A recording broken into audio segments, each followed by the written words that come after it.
Nothing does more for a story than action. Action might seem a simple matter. Well, let's figure it out. Let's start with the dictionary definition. Here's how Merriam-Webster defines the term. It is a thing done, an accomplishment of a thing, behavior or conduct, initiative or enterprise, an act of will, and bringing about an alteration by force or natural agency.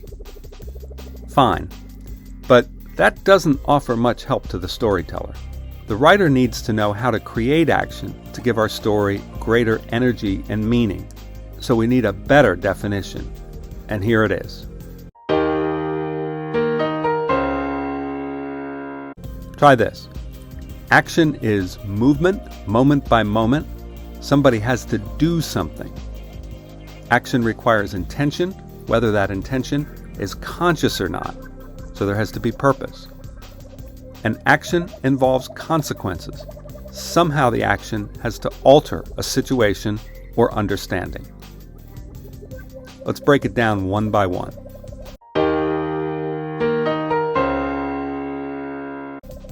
First of all, action is movement, moment by moment. Action could involve acting on some object, something dramatic, like taking part in a firefighting exercise. Or it could be something slower, like exploring and playing on the beach. It could be something that seems totally unimportant until you know the context, like a look or a stare or an expression. To create action, bounce along from one moment to the next, until you finally conclude the whole moment.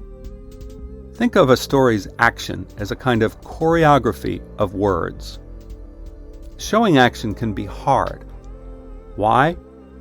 Because we're used to summarizing what we see rather than offering moment-by-moment descriptions. And that makes sense, right? Quick summaries are more efficient in everyday life than long, drawn-out, step-by-step descriptions of action.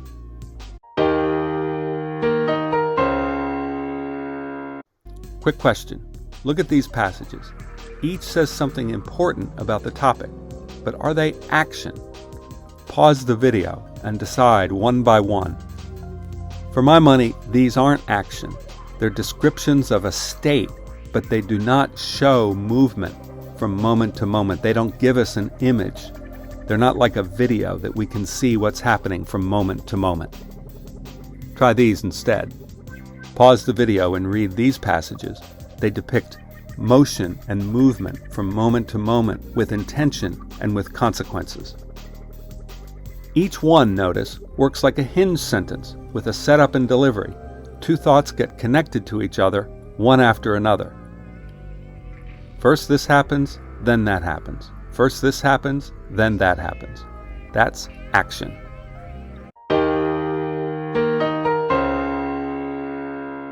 The second aspect of action is intention and resolve.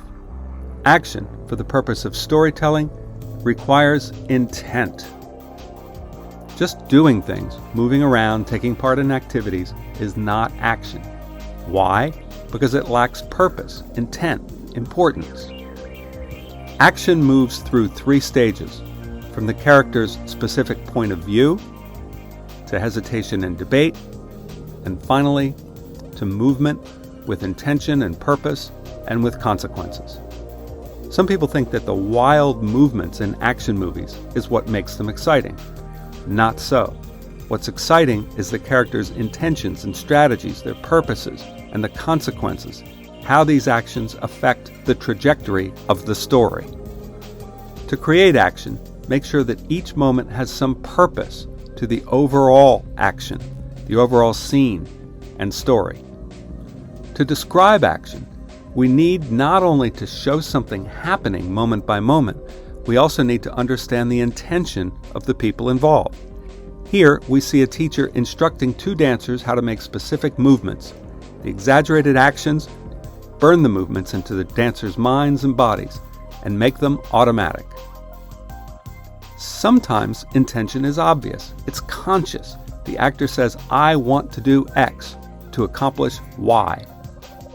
Sometimes the intention is not so obvious. It's subconscious.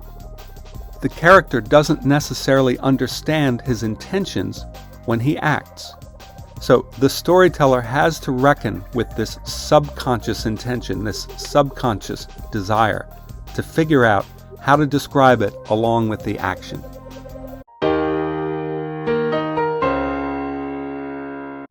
The third element of action is consequences. This is action, right? Well, maybe. It depends. For this movement to belong in a story, it has to matter for the story. It has to have consequences. It has to somehow change or reveal something about the characters and their journey. Consider the iconic boxer story, Rocky, with Sylvester Stallone. What gives the action meaning in that story is the character's growth, from his commitment to preparing, to his courage in the ring, to his growth as a man. Without intention or consequences, the action wouldn't mean much at all. The best kinds of consequences are, for stories anyway, surprising. That's what makes sports so much fun. Every game offers potentially an amazing surprise. The most powerful change is surprising.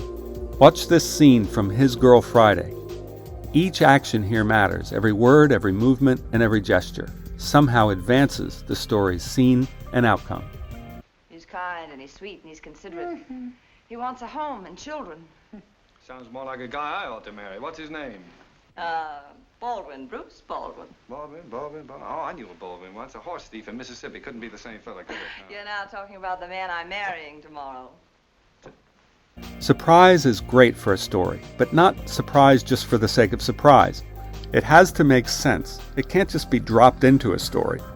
It has to follow logically from the series of events in the story. So what is action?